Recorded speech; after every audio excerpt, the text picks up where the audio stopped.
C'est un film que mon père m'avait montré quand j'étais enfant.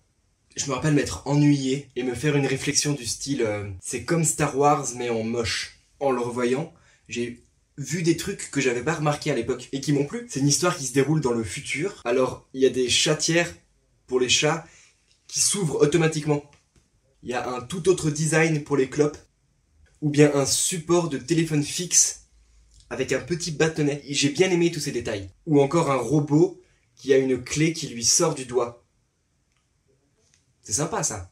Je trouve un peu moins intéressant de lister tous les trucs que j'ai trouvé nuls à chier, mais j'ai quand même envie de mentionner la surabondance de blagues. J'ai souvenir que quand j'étais enfant, ça cartonnait. Ça plaisait trop dans mon entourage. En le revoyant, j'ai eu des images d'amis qui imitaient les blagues du film dans la cour de récré. En mode...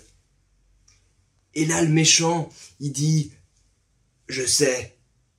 Alors c'est peut-être une histoire de public. Mais en fait, voilà, le film veut faire beaucoup de personnages hauts en couleur. Alors le moindre flic, il doit être trop marrant.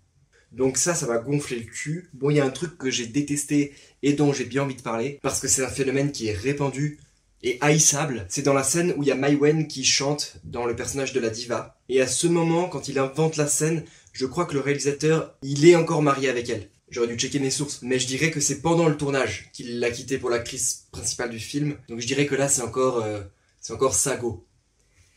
Et donc, il veut la rendre sexy, la mettre en valeur, dire « Regardez comme elle est trop belle ». Pour faire ça, il utilise plusieurs astuces, genre il la dévoile progressivement, mais surtout, et c'est là où je veux en venir, il filme des gens qui sont en train de la regarder et qui font « Waouh ». Plan sur la meuf en train de chanter, plan sur un public qui est là. Moi, j'ai l'impression que ça, c'est un moyen vraiment pas très subtil de nous dire, à nous qui regardons le film, voilà ce que vous devez ressentir. Je vois ça dans les films tristes aussi, quand il y a un truc triste et qu'on met un plan sur un perso qui fait au bord des larmes. Ou bien quand il y a un moment chou et qu'un personnage fait oh. J'ai pas de nom pour ce phénomène, mais là, dans cette scène du 5e élément, c'était abusé. Oh, et puis après, ça devient encore pire. Il y a un montage où Mai Wen chante, et en parallèle, on voit des scènes de bagarre. Bagarre, chant. Et le chant devient la bande-son de la bagarre. Moi, j'ai trouvé que ça fonctionnait bien.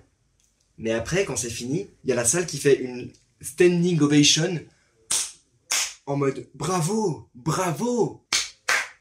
C'était incroyable ça. Vous avez vu comme c'était incroyable? Allez, je fais pas de citation, ça m'a saoulé. 81.